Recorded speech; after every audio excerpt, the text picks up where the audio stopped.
Amazing. Yay. I'm so excited because today we are joined by the amazing Laura Wright, Pinterest expert, strategist, mama of three, and founder of a nonprofit. And Laura actually came into the Rocket VA Academy to deliver an incredible masterclass on Pinterest for SEO and marketing and how to build a sustainable business as a mother. And I knew this was a conversation that we had to bring to the podcast. So I'm so excited to introduce you here, Laura. And I'd love to really start with your journey because your business is such a beautiful example of strategy meeting soul and how you have enabled yourself to not only grow a sustainable business, but be a mum and look after your three beautiful children. I know they're actually at home today because of the extra cold weather where you are. Yeah. And, build a business that enables you to be sustainable, but also help other people who want to explore the big world of Pinterest, which is a topic we'll also cover in this episode. Yeah. Yeah. No, thanks so much for having me. I think they will be quiet here for a while, so we should be good. Until someone pops up and there's a little knock at the Yeah. door. Yes. Yep.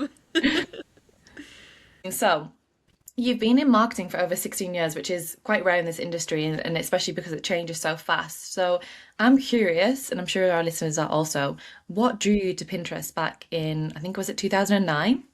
Yeah. Yep. So 2008, 2009-ish, they were invite only. Back then, I only had one of my kiddos, just a baby, and really just trying to focus on finishing school, what I wanted to do. And from the schooling that I was doing it for graphic design. And we found that when I needed to do an apprenticeship, back then, they didn't know the term of what VA was. And so it was virtual and 5 seconds in. Hold on 1 second. Wyatt, upstairs by dad, please. You need to ask dad and talk to dad. I am unavailable for an hour. I feel like we should keep this in because this is like a reminder of mom life or parent life when you are a freelancer, when you're building your own business. And the fact is, it's so great that like your children can come in and speak to you while you're at Yeah, work. You know, I, yeah, I don't know about your parents, but my parents worked in office roles where unless we rang yeah. them in an emergency, they were uncontactable. But actually, it's great being able to work from home and your kids know that they, unless you are on a podcast or doing a meeting. Yeah, no, and I'm totally fine if you want to keep it in because like it really is real life and he loves to Hello. be around and just enjoy what's happening. This week actually has been really different for me because Monday, Tuesday, they didn't have school. And then I worked Wednesday, I worked Thursday, and now today we don't have school again. And so it is nice to be able to have the flexibility to say that. I will not lie though, it can be kind of stressful sometimes too because we put this pressure on ourselves that like everything has to be quiet or everything needs to be structured. We've got to get this work done. Like I felt the pressure this morning, just having things be delayed or different or whatever to get work done while also helping my kids do e-learning or get set up with toys or whatever it is. And so it's a blessing and it can be a struggle sometimes too. Yeah. And I think that's also a really important part to highlight is that there is no job ever that is a perfect job. And, while being a virtual assistant or freelancer is a great opportunity and it does mean you can have that balance. It Yeah. also means you have to be really, really strong with boundaries, trying to create space where you are uninterrupted, and also that your family and your friends know that you do have a job because you do. They can't always just rely on you or expect you to pick up all the calls during the day. And I think, whether you're a mum or not, it's really important to build those boundaries. And I guess you learn that as you grow into your business. And I think, Yeah. you've been in business over 16 years. So I think for you, what do you think is the biggest lesson that you've learned in those past 16 years in terms of building a sustainable business and also one that you love and that also works for your life? Yeah, I think there's two things that come to mind, honestly. It really is the flexibility. Just knowing that my schedule is flexible doesn't mean that my mind understands that my schedule is flexible Mhm. or my work or things like that. And so you did put it really well where you say like boundaries, right? Like you need to make sure you have your own boundaries too, not just for your clients, but for your family, for your friends, for your work that you're doing. Like if they're home that day or if they're sick, do you work? Yeah. Do you say like, okay, I'm going to have sick day work today where maybe I just do a few things or whatever it is. And so really trying to find that balance. I will not say that I've ever found a balance. I call it the unbalance because there will be good days and then sometimes there will be more difficult days. Um, the one thing that I am focusing on this year though is really just slowing down in my personal life with my mind, what I think needs to be done, the expectations that need to happen, and just really be okay with the day to day. And today is one of those days that I am being challenged with that, and that is okay.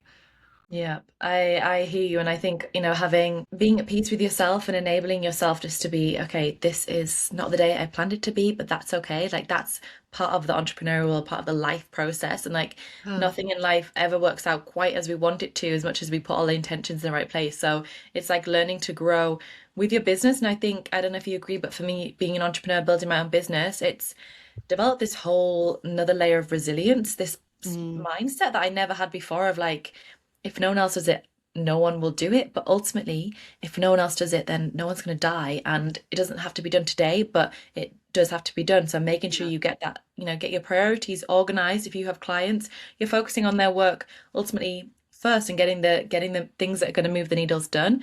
But if there are things that you really can't get done because life or kids or anything comes in the way, then they can get put onto tomorrow's list or to next week's list.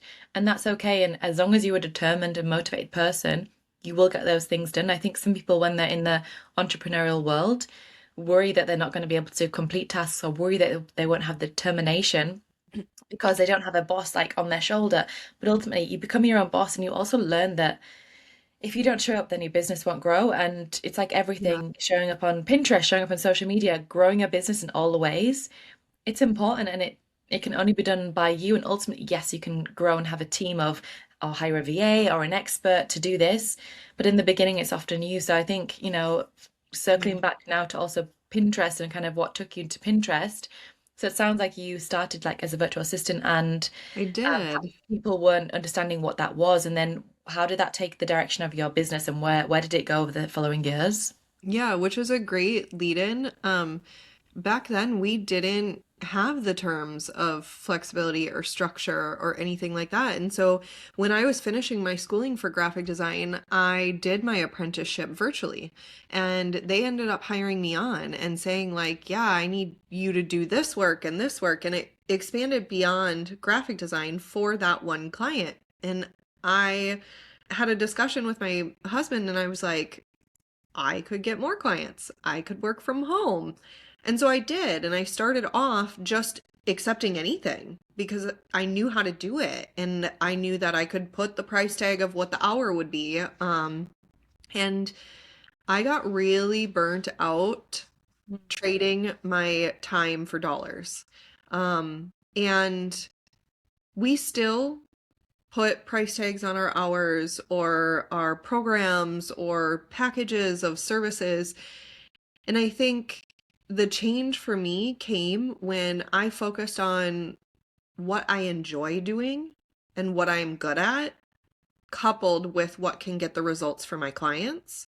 And that's where I found my love for graphic design and Pinterest back then, doing that with some other social media and email and marketing things, but really honing in and focusing on like, okay, I really actually enjoy that.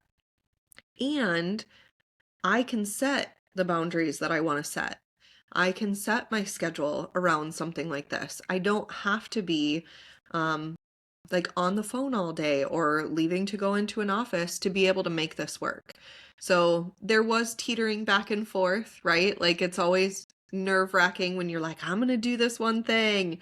And then you're like, what if it fails? What if it Yeah. works? Like all those little, mindset things. But once I started really deciding and putting my foot down, like I am only doing Pinterest, that is all I'm going to offer.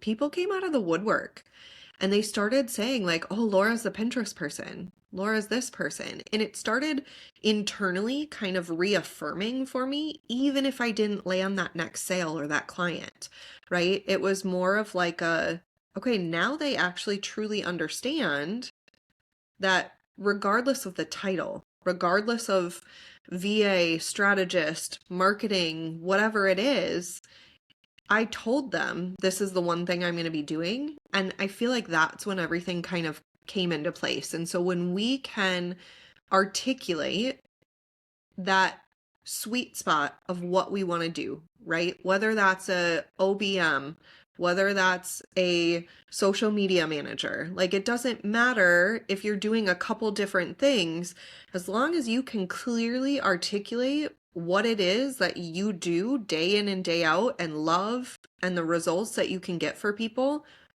you will be surprised at the amount of people that come from your past and from your network that are like, okay, I know I can refer this person because I clearly understand that this is what they're focused on. Mm.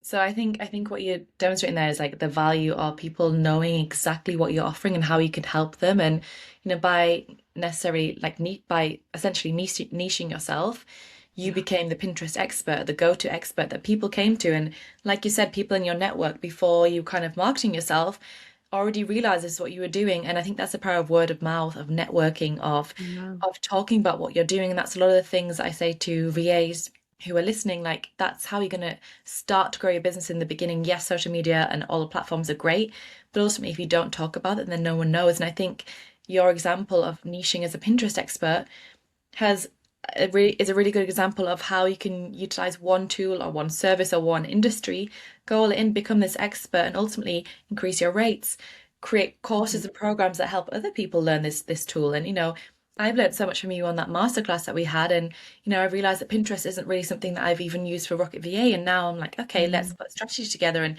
I'm going to use Yeah. the tips and things that you've shared, and without you sharing your knowledge, I would never have been able to do this. So I think it's really cool that you've been able to grow into a business and also um, create a sustainable business. So, for any VA listening who might feel a bit nervous about choosing a niche or an industry or a specific Yeah. service, what would you say to them about choosing which way to go, like, or making the decision? How would they do that?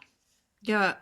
First off, nerves are 100% going to always be present, right? So like I am launching an academy. It's going to be my signature thing. Even though I know Pinterest through and through, I still have those nerves, right? So just acknowledge that. Um, I think really focus on what you enjoy first and foremost.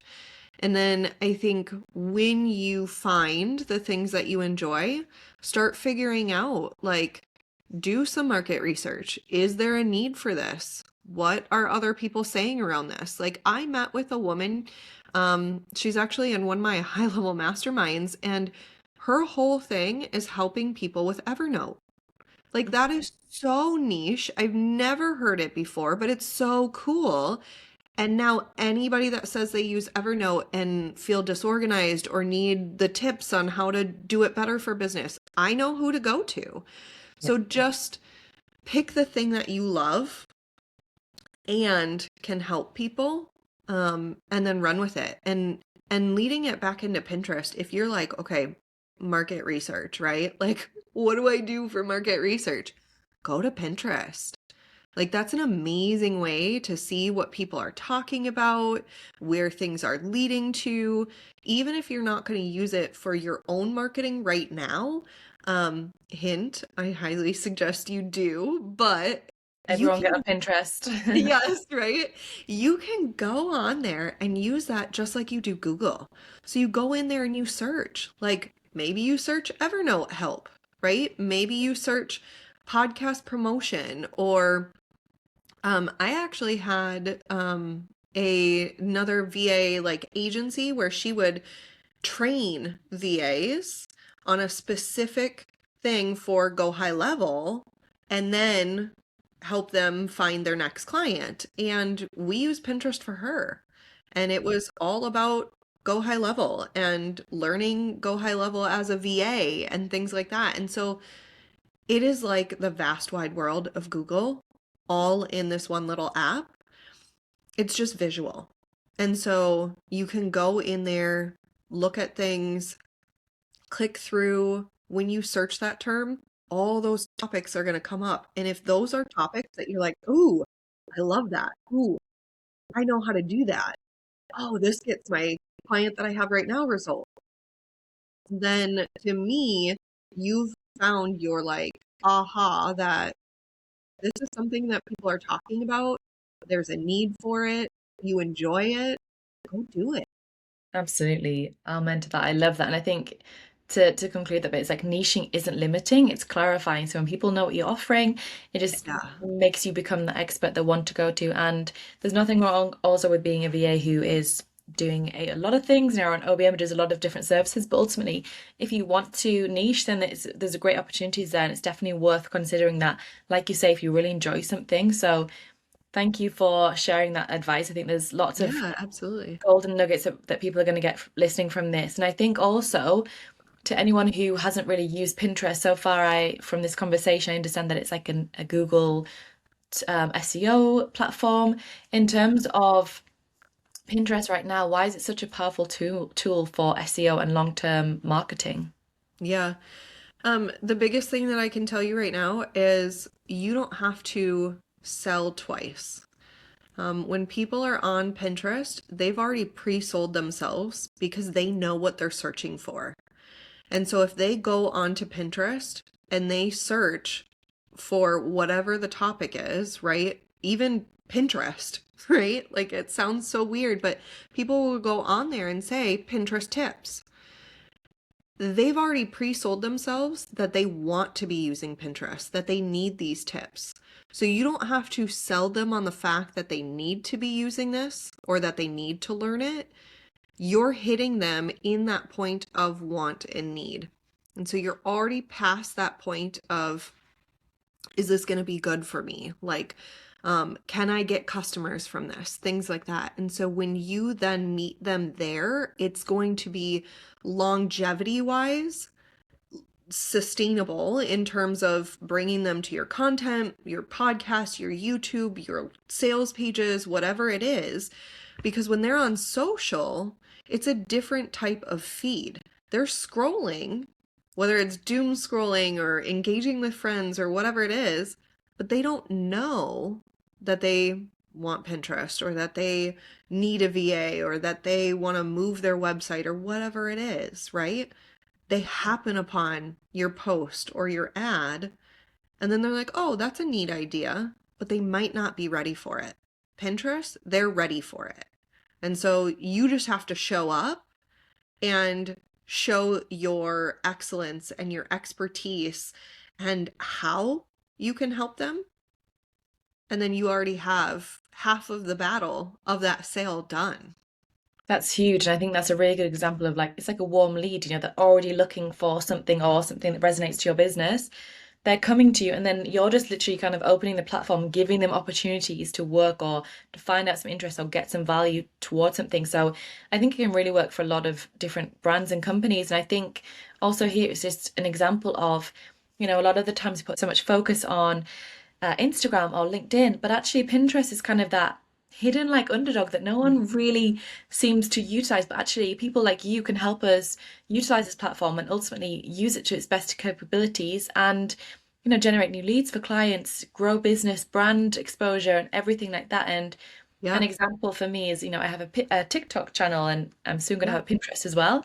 But on TikTok, you know, I just repost videos, and actually I got a discovery call for my VA Academy today booked in, and I asked where she came from, and she said she saw a video on TikTok. And it's all these little things, these compound little things that you put, that you promote yourself.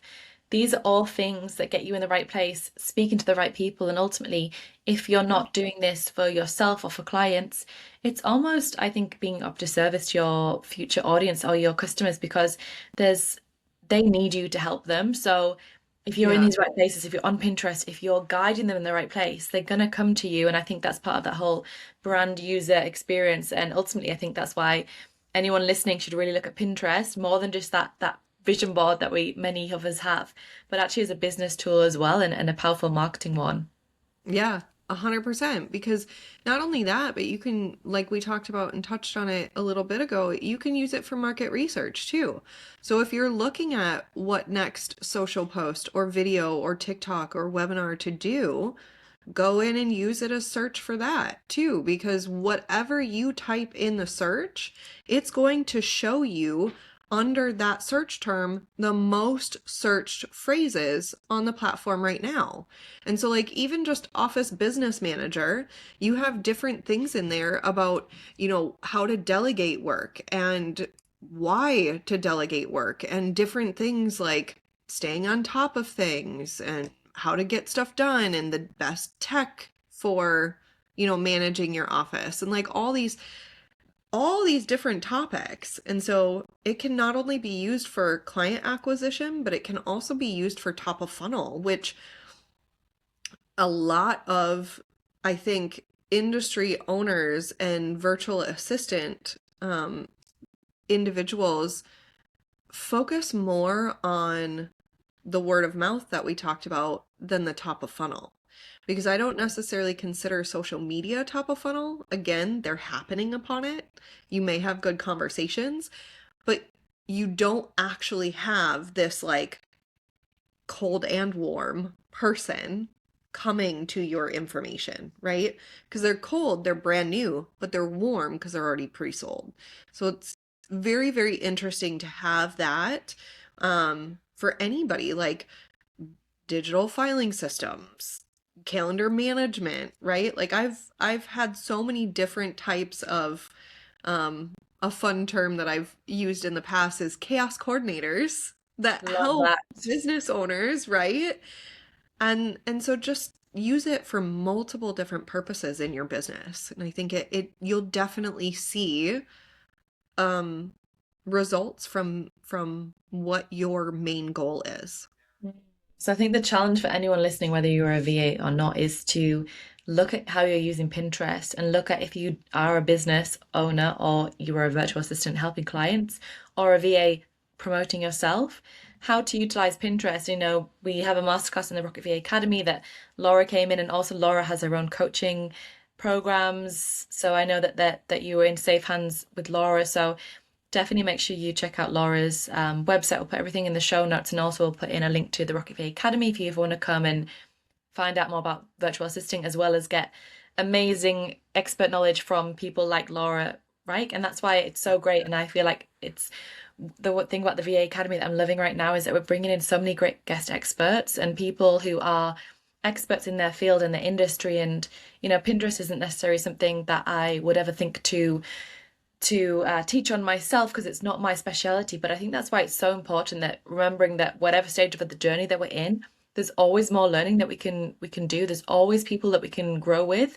And expanding your knowledge means expanding your not only your business, but also your confidence and your ability to sustain a long-term business. And I think, for you having a business for, was it over 16 years now, it's a long time. And I think that's a true statement of how consistent you've been, how much you've shown up, even having 3 kids. I mean, how old are your kids now?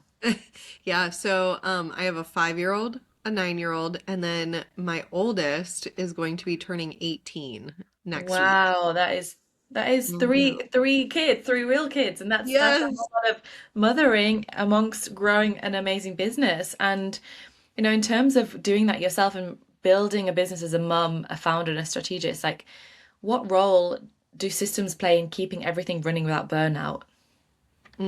Yeah, so that's a really good one. I am very big on systems. I have a lot of automations, and sometimes people think about that connotation of the automation of like impersonal. And I want to try to just change that, right? Because some of the automations that I have are very personal. One of them is actually just a birthday text. I have something in my systems that will send me a text message reminding me of a connection that I have, a friend that I have, family member, whatever, client, when their birthday is, and just reach out to them, Love that. right? Like, Yes. so those automations help me keep things personal and grounded. You can do that with so many different things. You can, one of the biggest things I teach on is making sure that Pinterest is not extra. Making sure that Pinterest is in conjunction with what you already are doing in your marketing or your business, and coupling automation with that. So you're scheduling 1 hour a week for the rest of the week or the rest of the month. Some of my clients have got it down to like 1 hour a month, right? Which is amazing. You're still putting in the strategy, you're still putting in the planning. So I think some of my favorite tools right now, I don't, it's a love and hate for some of it, but I'm a Go High Level user. I actually am in a program called Nerdly. They're an amazing support of two ladies that white labeled Go High Level, and that's how I do all my text reminders. It can connect with Slack. So if there's a lead that I emailed 2 weeks ago, it'll send me a Slack message, be like, hey, have you followed up with them? Reach out to them. I knew the owner and creator of Group Track. That's for Facebook messages. And so again, keeping those, everything for me right now is relationships and top of mind, and making sure that my automations are real and raw and authentic and not just automation's sake, Yeah. right? And so, Group Track, I can tag different people on my Facebook profile through my Facebook messages, keep them organized of when I want to message them again, when we need to follow up, what conversations we had. And so, I think it is really, really important to, when we talk about always be learning about how to implement things that are going to make your day to day easier as a business owner, as a mom, just life in general. Like, even if you're not a mom and you're a business owner, even if you're thinking about being a business owner, like, now is the time to focus on how can I make my day to day easier, right? Like, is it using AI to transcribe my meeting notes so that I don't have to fix and come back to the recording later and be like, oh, this is what I was supposed to do in my action item, or things like that, right? um there's so many different things, but it's really what is going to be authentic and easy for you. It might be a little bit of work to get it set up, but I think those types of automations, and like I said with Pinterest, and I mean, there's social media schedulers. I know there's VAs out here who do social media. I bet you they are using a scheduler. Otherwise, how are you going to scale with multiple clients? Because you get Yeah. back to that, time for money sake. So just learn and be open to it, and then put your own spin on it so that it can be authentic for you. I love that. I think that's a really also good example of how we as VAs and business owners should be using automations AI. And also, if we're not using these in our own life, our own businesses, then it means we're probably not going to use them in clients' businesses. And ultimately, then we're behind one step behind of VAs who can use AI and automation. So I think it's so important. And it's like moving with the times, and there's always new systems, Yeah. tools to use. And actually, you were talking about Go High Level then, which seems very apt because actually my this weekend plan is to move to Go High Level. So I have been thinking about it for some time, and I've been using another platform, but I just feel like for what I need to do and for the efficiency of my business and also Yeah. our alumni members, Go High Level is looking way more receptive, and all these add-ons and automations you were talking about. It's like I need to do Yeah. this, like set up the Slack automations and the text reminders. So I might have to message you offline about this, but I'm really Yeah, excited please to do that. do.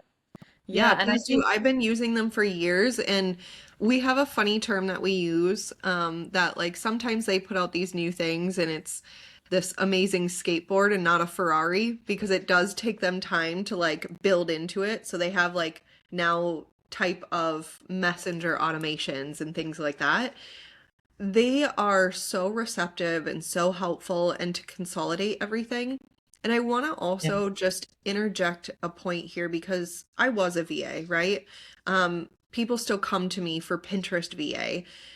When I say use automation and when I say use AI, I'm not saying replace assistants at all.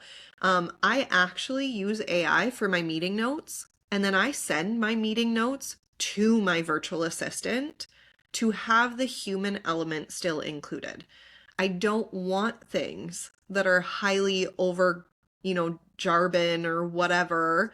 Um, so don't be afraid of it. Yeah. Embrace the automation, embrace the AI.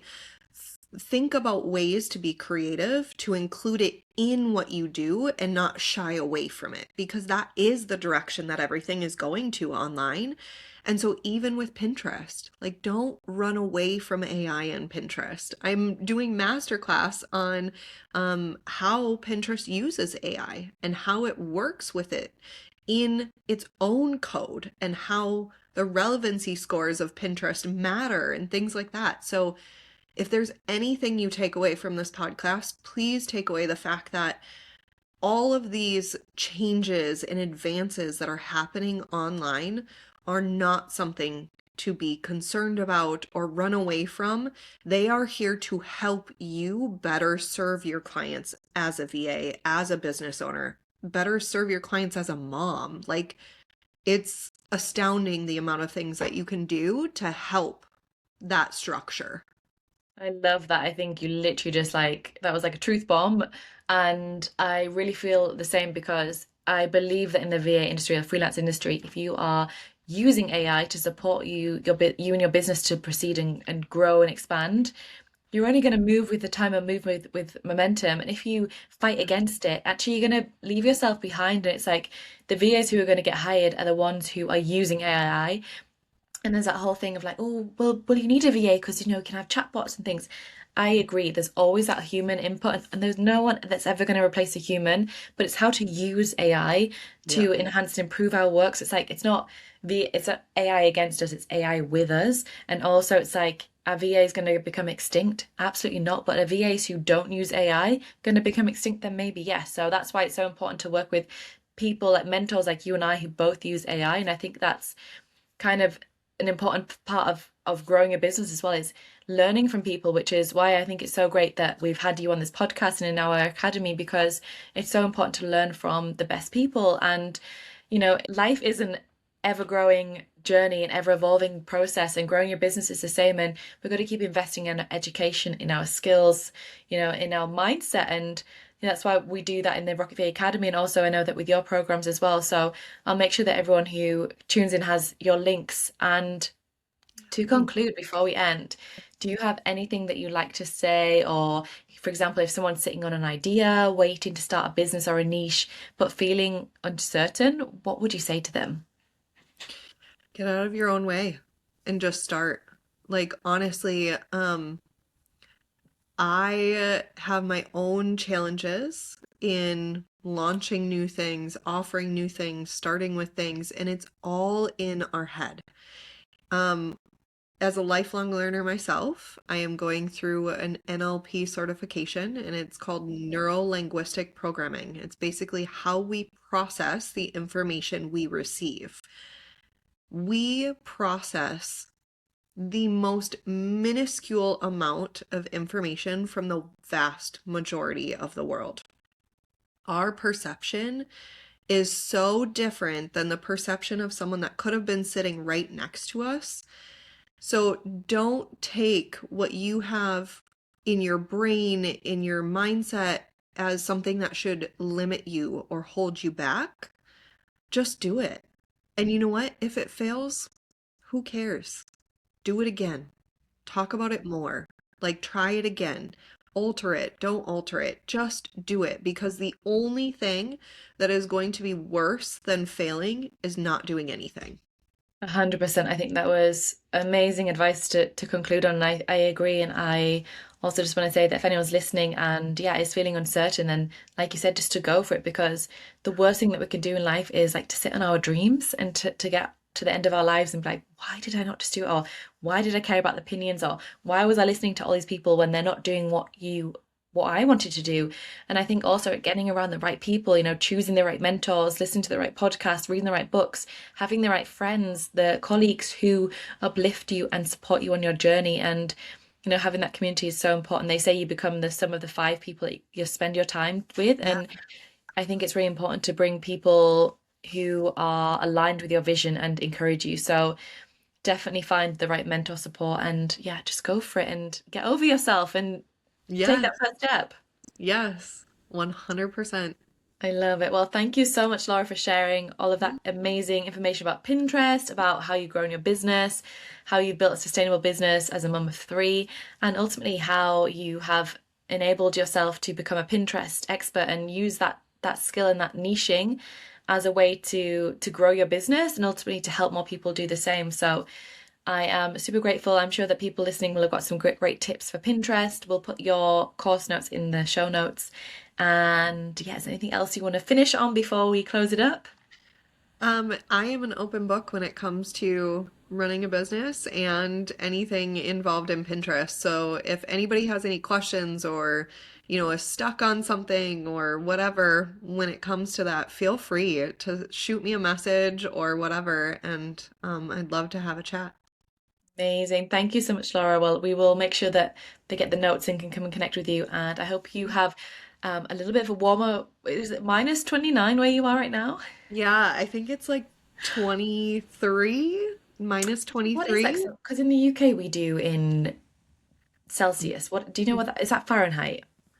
That is Fahrenheit. Yeah, I can quick do a conversion. Let's see. I'm gonna use AI. Yeah, so negative 23 Fahrenheit is negative 30.6 Celsius. How?